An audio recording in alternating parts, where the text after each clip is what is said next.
Hello everyone and welcome back to the 5th episode of the Nottingham Forest Career Mode. In this one we've got 3 league games. We play Sheffield Wednesday, Blackburn and top of the table Queen's Park Rangers. But also it's transfer deadline day, so we're going to try and sign some of the players that I talked about at the end of the last episode, mainly Clement and Diagne, the 2 promising centre-backs from France. But firstly, we've got Sheffield Wednesday at home in the league, and hopefully we can pick up our first win of the season after picking up our first point at the end of the last episode against Huddersfield. The only real change in this one is that I played Daniel Bentley for his first game of the Championship season instead of De Vries, who I don't think's been playing that well. And here, I thought this was a penalty. It looked like Cohn had been tripped there. I wasn't sure about that, but play went on. And here, a great ball into Lansbury, who runs into the area. He has a free shot, but he hits it and it goes well wide of the Sheffield Wednesday goal. And there really wasn't much to talk about in this game. Half time already, it was 0-0, not many chances at all from both teams, but I felt like we had the upper hand, so I changed it slightly. I went with default again instead of high pressure. Hopefully that helps us create some more chances and hopefully get our first win. And Lansbury, who's been so influential in the start of the season, hits the shot. It's a great save from Westwood in the Sheffield Wednesday goal, a real top keeper. And there, De Vries would have punched that, but safe hands from Bentley, so I'm happy about that.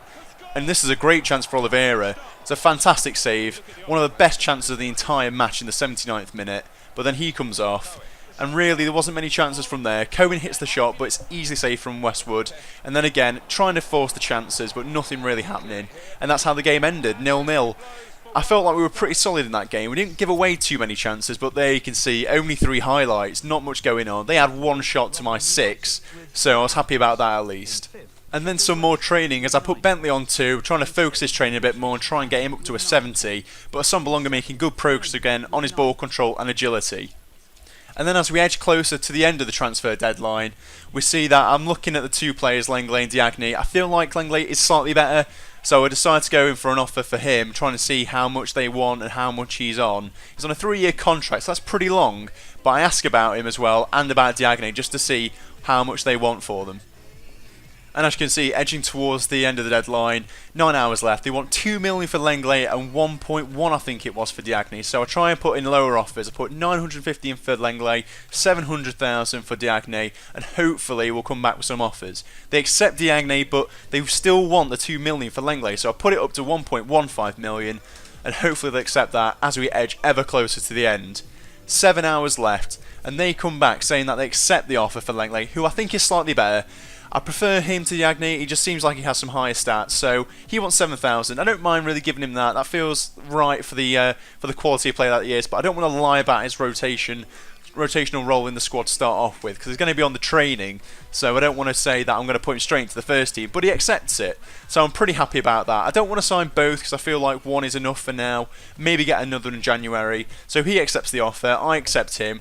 Another player in the squad, and as you can see there, Derby County, Abita, the only player they brought in, and it was from under our bloody noses. I can't believe it. But there you go, he's got some decent stats. He's 67 already, and he's going to be on a lot of training from now until the end of the season, so I'm happy about that as well.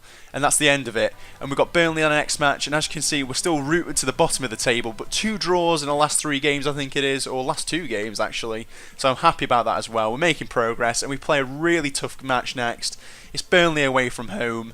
This is going to be a hard one, so hopefully we'll be able to get something from the match.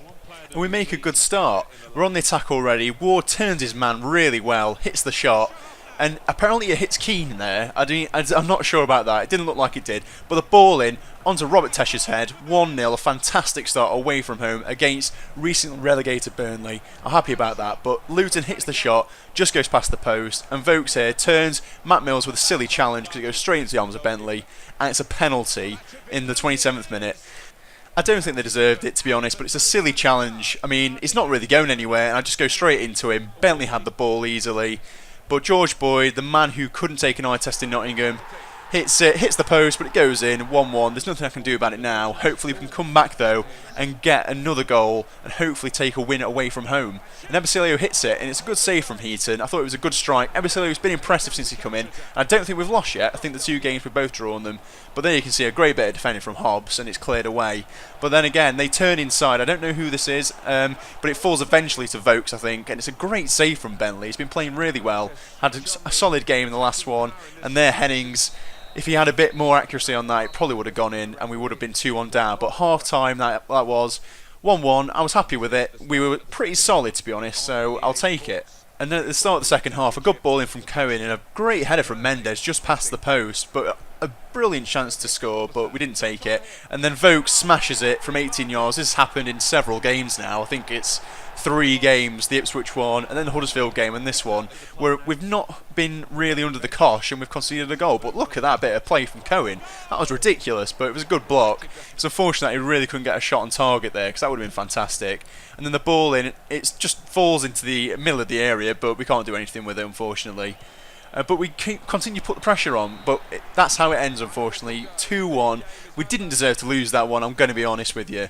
But it's a great performance away from home. You can see where we're struggling. We can't score goals. We haven't got a striker who's scored yet. 3 midfielders have scored, and that's it. But here we have players on international duty. I think it's Oliveira, Ward, and Williams, I think. So they have to be replaced. But this is a game against top of the table QPR. We're bottom still, remember, and we've barely been scoring goals. Not a striker with a goal yet, and I think in a minute it comes up. As you can see there, they're top, we're bottom.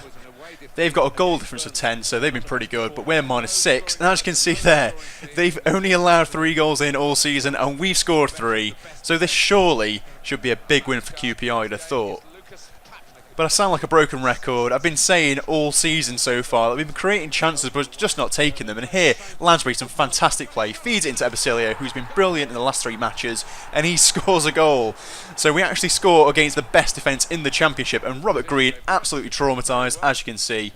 And they don't really create many chances, and Bentley's fantastic coming out of his area, well, in his area, but coming out to get to the ball. And then another ball in from Reed to Ebesilio, but it's tackled well by the ex-Forest man Perch.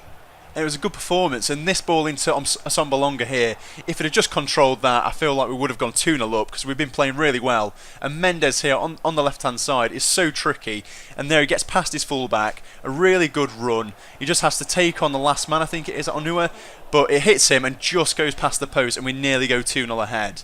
And then the ball in here is fantastic, straight to Mendes, I think, again with a header, and it's cleared off the line, I think. I don't think the goalkeeper gets to that.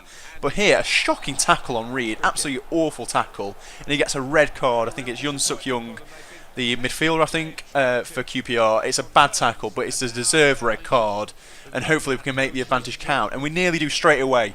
Mills, or Lansbury I think it is, sorry, with the header, and he hits the crossbar. So unlucky not to score there. And that's how it finished at half-time. We were 1-0 up, winning at half-time, and hopefully we can hold on to the win against 10 men, although it is top of the table. And I decided to make a change at half-time. I bring on Chris Burke for Andy Reid. Reid isn't really good with his stamina, and I think he was shattered by half-time. And then Mendes here, cutting inside. A good save from Green, though, as he tries to test him at his near post. And then Hoylett here feeds into Berahino, who plays for QPR. I have no idea. But his shot is over the bar. And then Bentley again, safe hands, doesn't punch it. He manages to catch it, which is fantastic. And a great bit of team play here. Cohen feeding it through to Tesha. You can see, it's like the Red Sea. I think that's the sea that opens up anyway. And he hits the shot, and it goes straight into the back of the net. It's a fantastic goal, and what a celebration with a backflip. Fantastic, and there we go, 2-0 up. And then they lose it in midfield here. Assombalonga feeding it through to Tesha, who can run with the ball. I think he finds Lansbury in the end, because the defender steps forward, and then all he has to do is finish it. It's a cool finish. What a goal that is, and we're absolutely thrashing top of the table QPR. So I decided to bring Lenglet on, as we're really not struggling. They're not doing anything up front. And as you can see, another easy catch for Bentley there. And that's how it ends. He makes his debut with 10 minutes left, but nothing else happens. We finished 3-0 winners in this one. Although it did help that they went down to 10 men. But as you can see there, they had 2 shots to our 9, so we were dominant. And also, as you can see, we're off the bottom of the table. We're now 3rd bottom, but a fantastic morale-boosting win against top of the table QPR. So I decided then to throw Lenglet onto his first training session here, as you can see. I'm trying to develop his stats defensively, but also I want to do dribbling as well, because I like to play it out of the back. And as you can see here, there's some pretty good results in this one. We get a couple of A's, I think. We get, a couple of A's, a couple of B's and a D, and Bentley goes up to a 70, which is fantastic. Is now officially our best goalkeeper, because I think De Vries is a 69. I also get an international offer from Peru. I'm not really interested in the national side just yet. I want to get pretty successful with the club. And as you can see, the next game against Bristol City, I'm not going to play that until the next episode on Tuesday. But I'm just going to take you through some of the changes that I'm making. I'm just looking at the squad that we've got. Assombalonga can be taken out because Oliveira's back in. Even though we did win 3-0, I felt like Oliveira had been doing pretty well anyway, and we'd been deserved to score goals. So I was happy to put him back in the starting lineup. But that is the end of the episode. If you like this one, don't forget to hit the like button and also subscribe for the next one on Tuesday, and I'll see you all then.